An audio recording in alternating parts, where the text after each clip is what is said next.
Que le nom du Seigneur soit béni.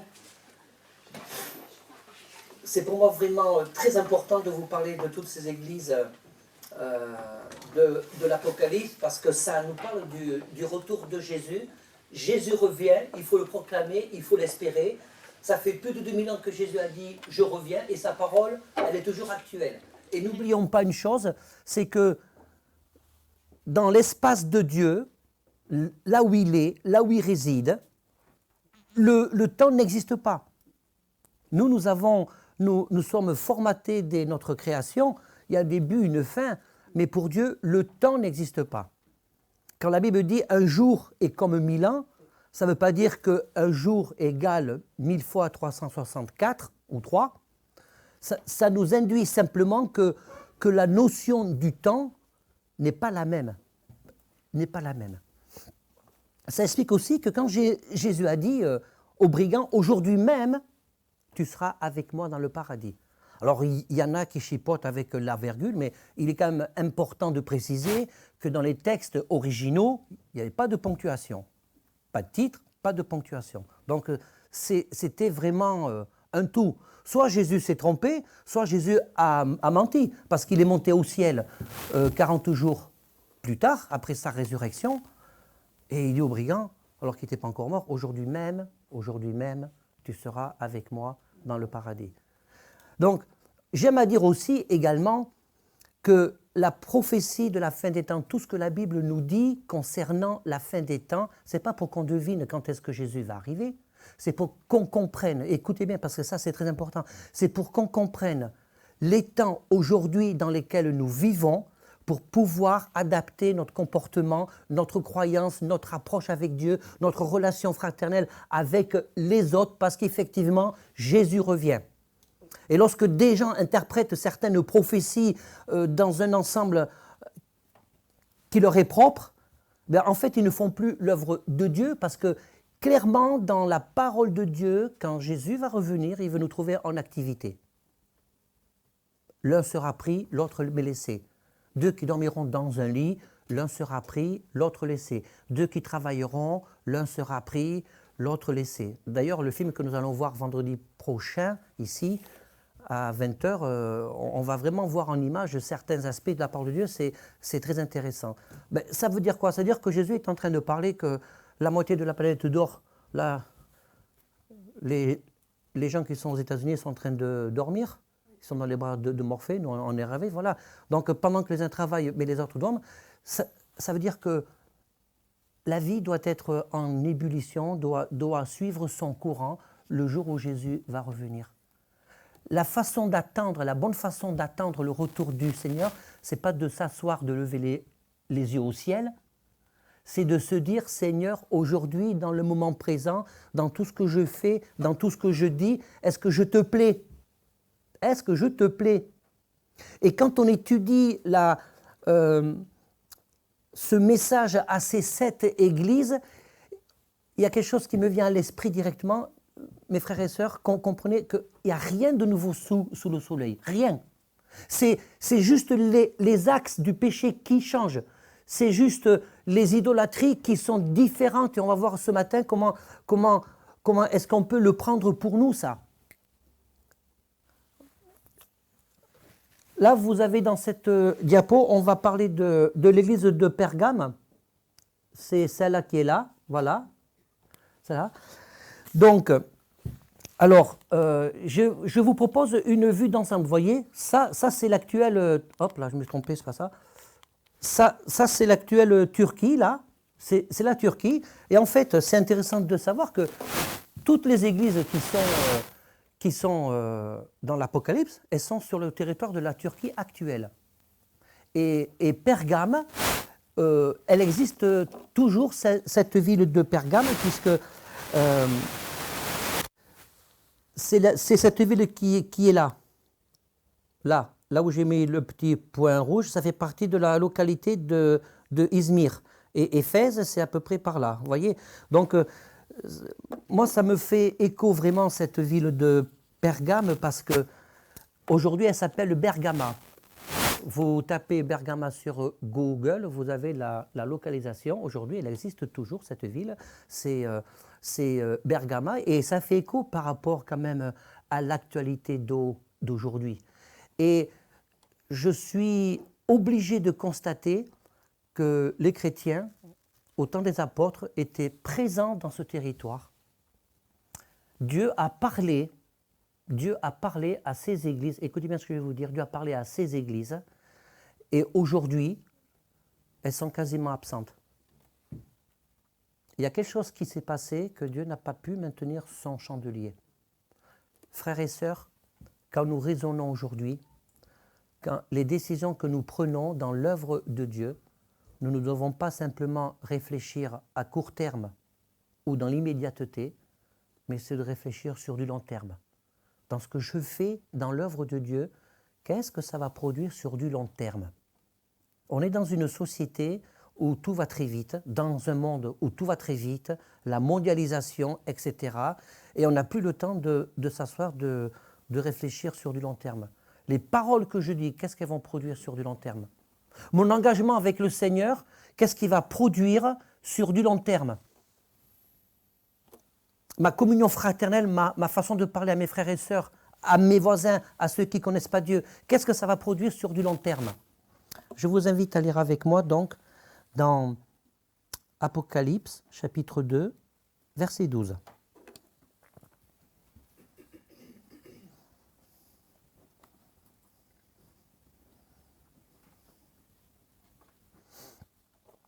Écrit à l'ange de l'église de Pergame, voici ce que dit celui qui a l'épée aiguë à deux tranchants. Je sais où tu demeures, je sais que là est le trône de Satan. Tu retiens mon nom et tu n'as pas renié ma foi. Même au jour d'Antipas, mon témoin fidèle qui a été mis à mort chez vous, là où Satan a sa demeure. C'est formidable ça. Alors on ne sait pas grand-chose sur Antipas, si ça n'est un chrétien qui a été victime de la persécution antichrétienne par rapport à ses positions fermes vis-à-vis du Seigneur. Verset 14, « Mais j'ai quelque chose contre toi.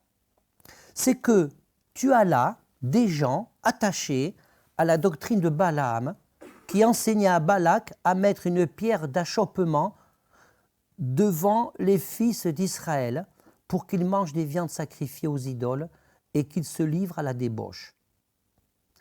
De même, toi aussi, tu as des gens attachés pareillement à la doctrine des Nicolaïtes. Repens-toi, donc, sinon je viendrai à toi bientôt et je les combattrai avec l'épée de ma bouche. Celui qui a des oreilles entende ce que l'Esprit dit aux églises. À celui qui vaincra, je donnerai de la manne cachée, je lui donnerai un caillou blanc, et sur ce caillou est écrit le nom nouveau que personne ne connaît, si ça n'est celui qui le reçoit.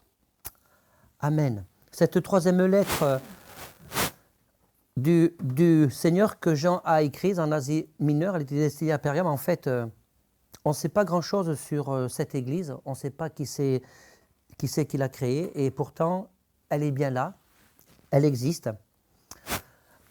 Pour situer un petit peu le contexte de cette église, Dieu reconnaît que les chrétiens, que ces chrétiens-là, ils étaient fidèles dans leur foi, ils étaient fidèles dans leur croyance. Et pourtant, Dieu leur fait le reproche d'avoir un compromis avec des doctrines diaboliques, on va le voir après, avec des doctrines qui sont en opposition de faire ce compromis. Cela doit nous interpeller chacun parce qu'il ne suffit pas de croire intellectuellement la parole de Dieu. Pourtant, est-ce que Dieu se trompe en disant que tu as gardé la foi? Est-ce que ça suffit de dire « j'ai la foi en Dieu » ? Visiblement non. Parce que si la foi que j'ai en Dieu ne se traduit pas par des actes, premièrement, si la foi que j'ai en Dieu ne se traduit pas par des prises de position, par le refus du compromis, cette foi que j'ai en Dieu dans la pratique de ma vie quotidienne, deviendra stérile. C'était vraiment le problème de cette église-là. Alors on peut dire oui, mais ce n'est pas facile pour eux parce qu'ils étaient dans un environnement spirituellement excessivement hostile. Ils étaient dans un environnement spirituel excessivement hostile. Parce que vous savez que c'est dans cette ville de Pergame, c'est la première ville, c'est elle, la première ville qui a érigé le temple pour pouvoir adorer l'empereur. Et elle est devenue le lieu central de l'adoration de l'empereur. Et dans cette ville, il y avait une présence spirituelle opposée forte au culte. Il y avait vraiment les ténèbres parce qu'il n'y avait pas moins de 6 temples dans cette ville. Donc c'était pour ces chrétiens-là un véritable combat de pouvoir garder leur foi et de pouvoir manifester dans les faits et dans la pratique leur foi. Parce que dans cette ville, il y avait déjà le temple de Zeus. Il y avait un autre autel qui était dédié à Athéna, la fille de Zeus. Donc Athéna, c'était la sagesse la déesse de la sagesse et du combat. Vous savez, quand le diable a toujours mis en place des stratégies. Alors je vais parler un peu du diable ce matin, parce que ça ne doit pas être un sujet tabou. On ne doit pas avoir peur de parler de lui pour le dénoncer. Parce que si on le dénonce pas, ça va être compliqué de prendre conscience de ses manœuvres, de ses manipulations, parce que le diable, c'est le pervers narcissique à l'état pur. Et la chance que nous avons, c'est que ce qui est plus fort en nous, ce qui est en nous, pardon, est plus, et c'est fort en nous aussi, mais ce qui est en nous est plus fort que ce qui est contre nous. On ne l'a pas chanté ce matin. C'est pas moi qui suis fort, c'est pas ma connaissance, c'est pas nous, c'est pas moi avec mon ministère, c'est pas nous avec les dons que Dieu nous a donnés qui sommes plus forts que l'œuvre et que les attaques du diable. C'est la présence de Christ en nous et de la façon dont je la manifeste qui fait la différence. Amen. De la façon dont je la manifeste. Et donc, dans cette ville de Pergame, il y avait une véritable présence. L'ennemi de leur âme, puisqu'il s'agissait d'eux, mais de nos âmes aussi, avait occupé véritablement le terrain, et pas que petitement, d'une façon majeure. Donc, il y avait Athéna, la fille de Zeus, la déesse de la sagesse et du combat. Il y avait aussi le temple de Dionysos, c'était le dieu de la vigne. Donc là, vous voyez, c'était une ville qui était très florissante. Alors, quand des chrétiens ont du succès dans le travail, bien sûr que c'est juste de dire Dieu béni. Mais entendez ce que je vais vous dire là. Les gens du monde vivent aussi une bénédiction. Les gens qui ne suivent pas Christ et qui ont du succès dans le travail, c'est Dieu qui les bénit, c'est quoi? C'est le diable? C'est leur compétence? Je vous dis ça pour que nous puissions prendre conscience que parfois, on a des raisonnements un petit peu qui ne sont pas faux, mais qui sont à l'emporte-pièce. Vous me suivez? Si Dieu bénit un chrétien dans son travail, si Dieu bénit un jeune qui fait des études, qui a un bon diplôme, un bon boulot, un bon salaire, etc., bien sûr que c'est juste de dire Dieu a béni, ok? Mais ce n'est pas le critère essentiel qui fait qu'une personne est selon le cœur du Seigneur. Parce que si c'est ça, il n'y a aucune différence entre nous et les gens du monde. Vous savez, vous connaissez ce passage qui dit que nous devons chacun porter notre croix. Ouais.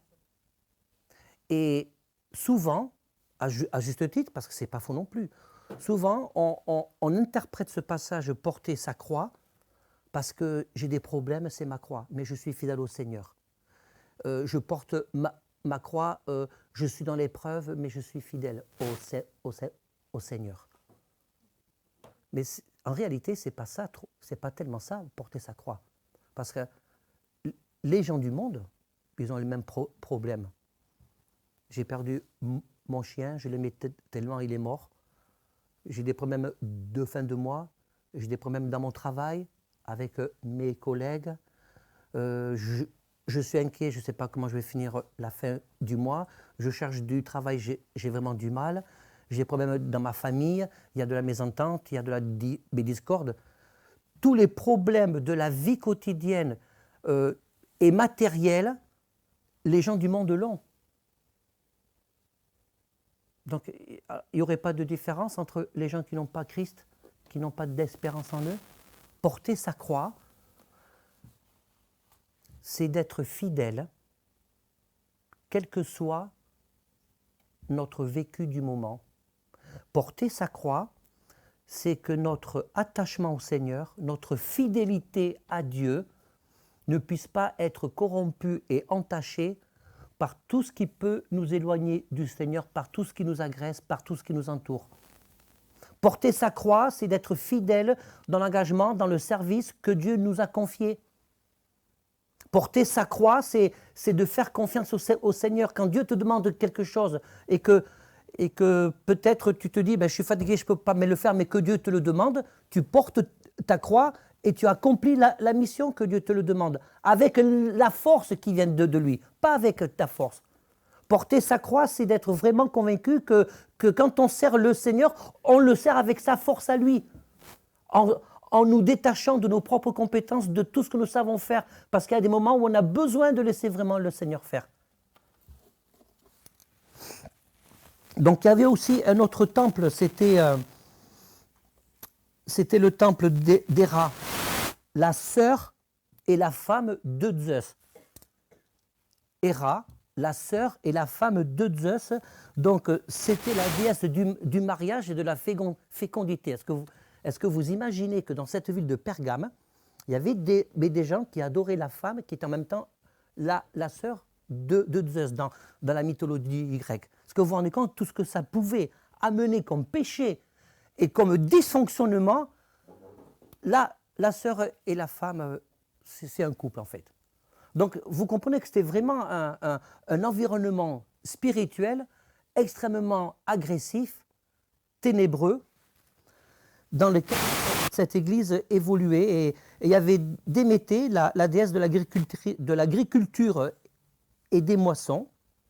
Évidemment, pour terminer, le temple consacré à l'empereur. Comme je disais tout à l'heure, on ignore beaucoup de choses de cette église de l'Apocalypse, donc on doit se contenter uniquement, on ne peut pas faire des références à d'autres textes, on doit se contenter de ce qui est écrit dans le passage que je vous ai lu ce matin. Mais quand Dieu commence par dire, voici celui qui dit qu'il y a l'épée aiguë à deux tranchants. L'épée aiguë à deux tranchants dans ce contexte-là, c'est pour pouvoir aider les chrétiens à faire la différence entre le témoignage et le compromis. Le problème de cette église, c'était le compromis. Le compromis pour être bien vu par rapport aux gens de la société. Le compromis dans la croyance. Je vais lire avec vous dans Hébreux 4,12, puisque ce message à l'église de Pergame nous renvoie à Hébreux chapitre 4, verset 12.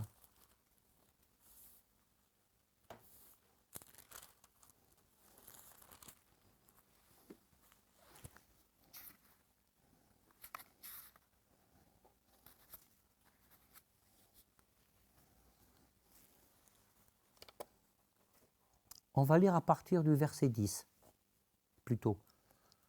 Donc, il est écrit, « Car celui qui entre dans le repos de Dieu se repose de ses œuvres comme Dieu s'est reposé des siennes.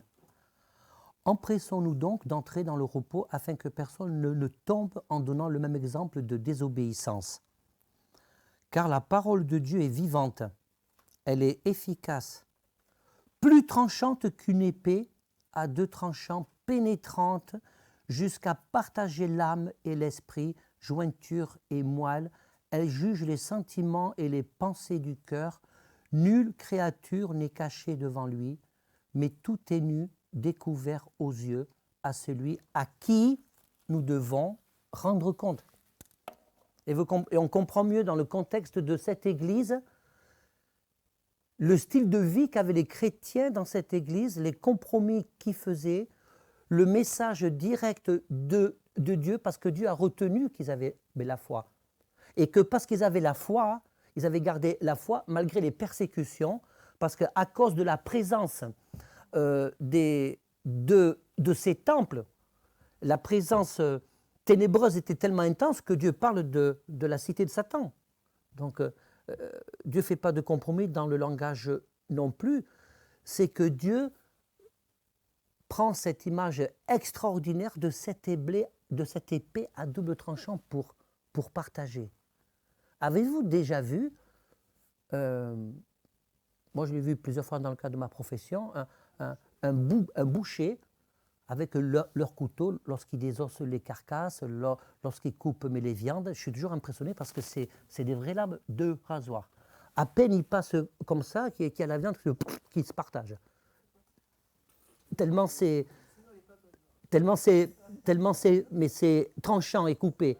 Mais c'est vrai que peut-être que l'image pour vous, elle est un peu trash, mais c'est ça l'épée à double tranchant, qui pénètre jusqu'au plus profond de notre être, de nos sentiments, de nos émotions. Et quand la Bible dit que Dieu veut mettre sa parole dans nos vies comme une épée à double tranchant pour aller jusqu'à la jointure de nos moelles, vous savez que dans notre corps humain, la jointure de nos moelles, ça fait partie de notre squelette, de notre ossature, ce qui nous permet de tenir debout.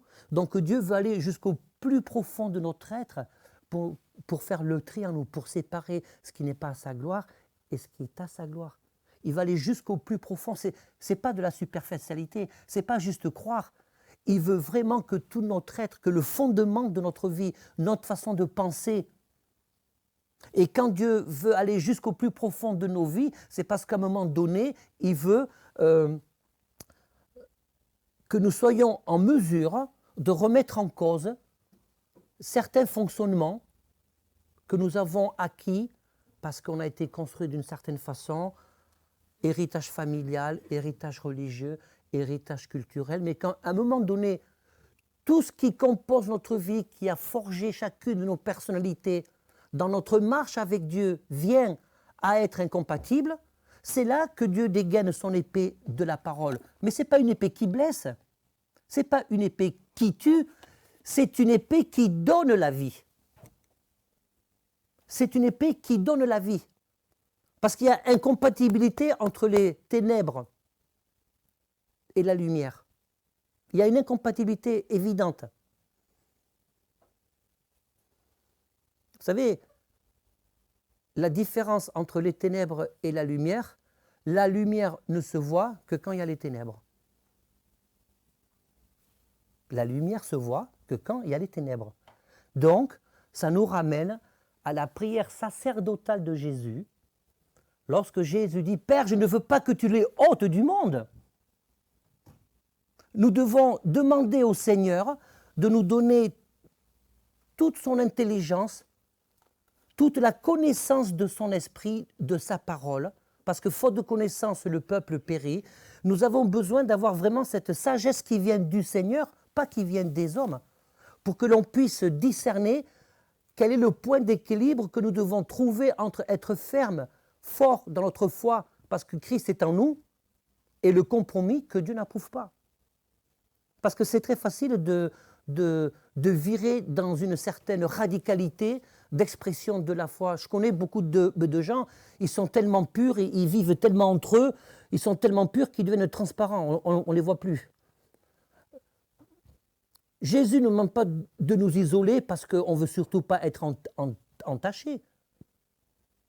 Une lumière qui n'est pas dans les ténèbres, on ne voit pas que c'est une lumière.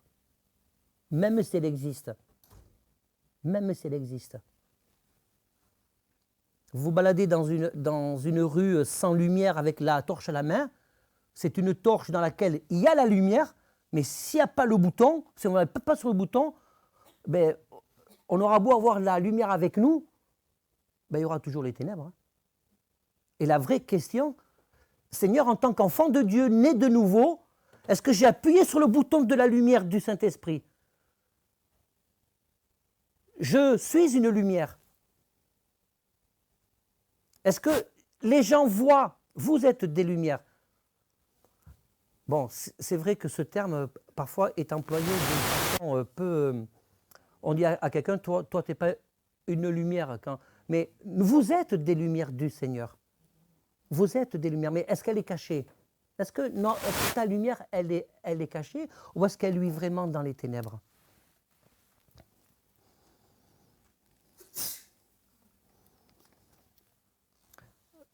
Lorsque je parle des Nicolaïtes, de ceux qui faisaient des compromis avec des doctrines que Dieu n'approuvait pas, il fait référence au peuple d'Israël. On le retrouve dans Ésaïe chapitre 55, verset 11. Et les Nicolaïtes, vous pourrez le lire, parce que le temps passe. La doctrine des Nicolaïtes, c'est très peu connu, mais ce qu'on sait aujourd'hui, c'était des gens qui influaient des fausses doctrines dans les églises pour amener les gens à pratiquer ce que Dieu n'approuvait pas. C'était exactement ce qui s'est passé dans l'Ancien Testament, où il y a eu un compromis et qu'ils sont rentrés dans la doctrine de Balaam dans l'Ancien Testament lorsque le peuple était dans le désert. Et que Dieu les avait réprouvés durement.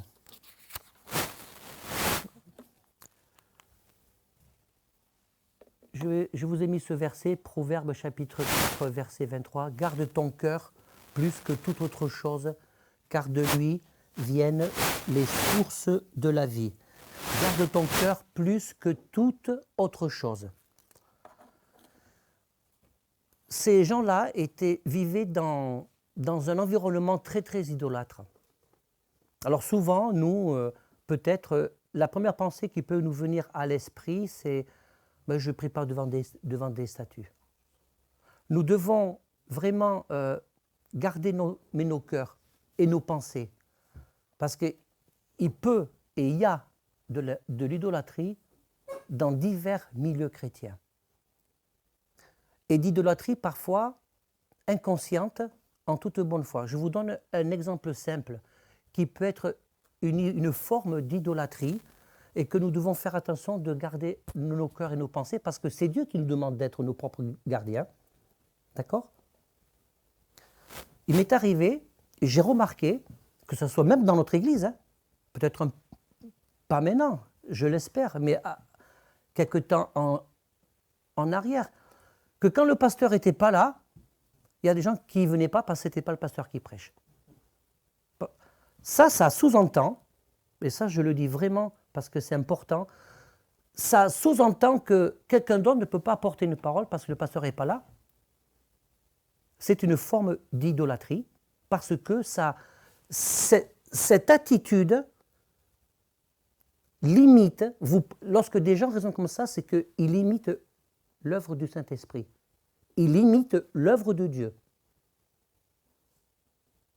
Et vous voyez que, ou alors on va attacher plus d'importance à quelqu'un qui est connu, parce que c'est une grosse tête d'affiche, ou une grande église qui fait plein de choses au détriment des églises qui sont plus petites, etc., ou qui sont moyennes, ou qui ne font pas les mêmes choses. C'est une forme d'idolâtrie, parce qu'en fait, on met l'accent sur la forme, on met l'accent sur l'action, et on oublie de mettre l'accent sur la façon dont on vit en accord avec le Saint-Esprit, en accord avec le Seigneur. Vous comprenez? Et c'est vrai que je reconnais que la frontière, elle est assez fine quand même. On a vraiment besoin de réformer nos cœurs pour vraiment demander au Seigneur, Seigneur, éclaire-moi, remplis-moi de ton esprit. Je veux vraiment, Seigneur, que mon cœur soit ouvert à l'onction de ton esprit pour que je puisse discerner et comprendre quelle est la limite de tout ça. Parce que par ailleurs, la parole de Dieu enseigne qu'il faut avoir de la considération, il faut honorer ceux qui enseignent la parole de Dieu. L'apôtre Paul le dit notamment aux Thessaloniciens. Mais ce n'est pas de l'idolâtrie. C'est juste permettre à ceux qui servent le Seigneur de le servir dans de bonnes conditions. Vous comprenez? Mais parfois, il y a des gens qui veulent tellement honorer qu'ils ne se rendent pas compte qu'ils idolâtrent la personne. C'est pareil pour la louange. je me souviens, j'avais une conversation avec Clément, mon fils, il discutait avec des jeunes qui étaient dans une église à Paris, et ils sont venus à dire, et Clément leur a dit, mais quand même, c'est bizarre ce que vous dites. Parce qu'il parlait, bon, il faisait de la louange, il y avait beaucoup de choses, il y avait tout ce qu'il fallait, c'était super à l'oreille, très bien. Et à un moment donné, quelqu'un leur dit, mais si un jour il y a une panne d'électricité, ah, c'est une panne d'électricité, qu'il n'y a plus de musique, on ne va pas pouvoir louer Dieu. Hein. Ça ne va pas être pareil, ça va être un peu... Bon, ça, c'est un problème. Vous comprenez ce que je veux dire? Ça, c'est une forme d'idolâtrie inconsciente, c'est-à-dire qu'on attache plus d'importance à la façon de louer, à l'outil, au moyen, que vraiment ce que Dieu attend de nous, d'avoir un cœur ouvert, de chercher la présence de Dieu. Si ma louange dépend d'un type de musique, instrument, pas instrument, a cappella, pas a cappella, je suis déjà dans une forme d'idolâtrie. Je manque le but. C'est vrai que c'est évidemment que ça fait plaisir. Moi, je suis super content et j'espère qu'il y aura d'autres musiciens, mais de rester dans l'équilibre. Un outil est un outil, doit rester à sa place. Ce local, c'est un local, voilà. Mais l'important, c'est comment est-ce qu'on amène les gens à Jésus? Comment est-ce que tu vis ta vie avec le Seigneur? Garde ton cœur plus que toute autre chose, car de lui vient la source de la vie.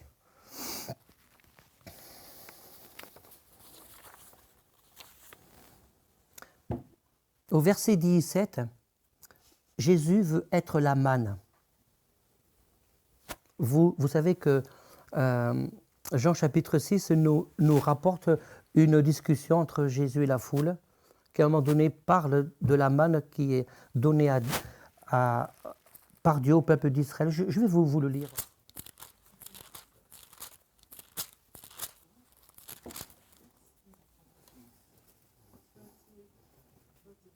Jésus leur dit, « Je suis le pain de vie, celui qui vient à moi n'aura jamais faim. Celui qui croit en moi n'aura jamais soif. Mais je vous l'ai dit, vous m'avez vu et vous ne croyez point. Tout ce que le Père me donne viendra à moi et je ne mettrai pas dehors celui qui vient à moi. » Ça c'est formidable. Si quelqu'un ici est venu au Seigneur, qui est reparti et qui revient, chaque fois que tu reviens, Jésus ne te mettra pas dehors. Même si Jésus pense que tu exagères. De faire le yo-yo, ça s'en va et ça revient. Mais il ne te mettra pas dehors. Parce que Jésus reste Jésus. Jésus est Dieu. Il y a juste une victime que j'appellerais un dégât collatéral, c'est toi-même. Parce qu'à chaque fois que tu viens à Jésus et que tu repars, eh ben, tu deviens victime de tes propres sentiments, de ton propre péché, et tu t'extrais toi-même de la présence de Dieu. Et c'est parce que Jésus est patient, mais Jésus est amour, qu'à chaque fois que tu reviens, il ne te mettra jamais dehors. Mais Jésus ne veut pas que tu sortes de lui. Il veut rester en toi. Il veut que tu restes en lui. Vous comprenez? Et cette manne que représente Jésus, c'est que la volonté du Seigneur, il veut que tu aies la vie en abondance. Cette vie en abondance, que celui qui a des oreilles écoute ce que l'Esprit dit aux églises. Écoute ce que le Seigneur veut te dire ce matin. Écoutons comment le Seigneur veut continuer à transformer notre vie, notre façon de marcher, notre façon de croire.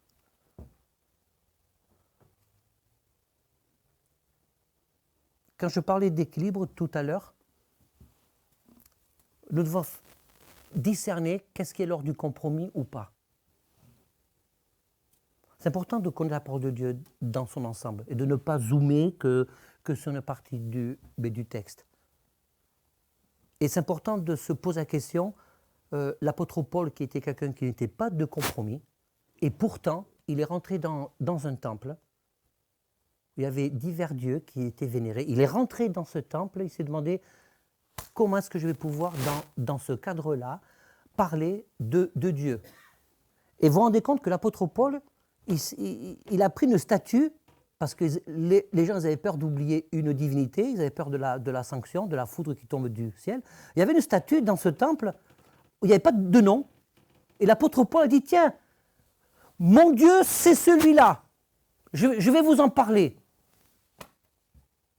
Donc ce n'était pas un compromis avec le péché. C'était une stratégie intelligente conduite par le Saint-Esprit pour que la parole de Jésus soit annoncée. Ça veut dire que Dieu est au-dessus de tout. Rien ne peut résister à la puissance du Seigneur, au pouvoir de sa parole. Rien. Quand Dieu veut parler à travers toi, quand Dieu veut se servir de toi, ne t'imagine pas que c'est des phrases, quelque chose de très recherché, de très élaboré. Une seule parole suffit. Une seule parole suffit. Et nous avons la responsabilité, l'obligation d'occuper le terrain. Nous occupons le terrain en tant que chrétiens ici. J'occupe le terrain dans mes autres fonctions et les choses avancent ainsi. C'est comme ça.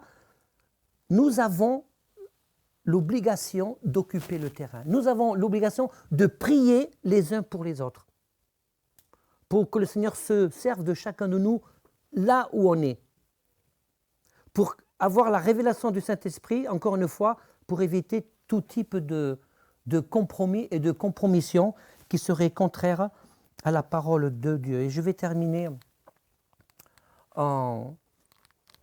Ah, ça ne marche plus. Je vais terminer en... Voilà. Je vais vous laisser cette parole. La transformation continue de notre être par Christ se concrétise aussi dans nos relations. Voilà. La transformation continue de notre être en Christ se concrétise dans nos relations. C'est ça l'image. On va prendre la Sainte Seine là maintenant. Et la question que je voudrais qu'on se pose en prenant le repas du Seigneur, c'est Jésus veut plus de toi. Il veut être ta manne, il veut être ta nourriture. Est-ce que tu veux toi plus de lui?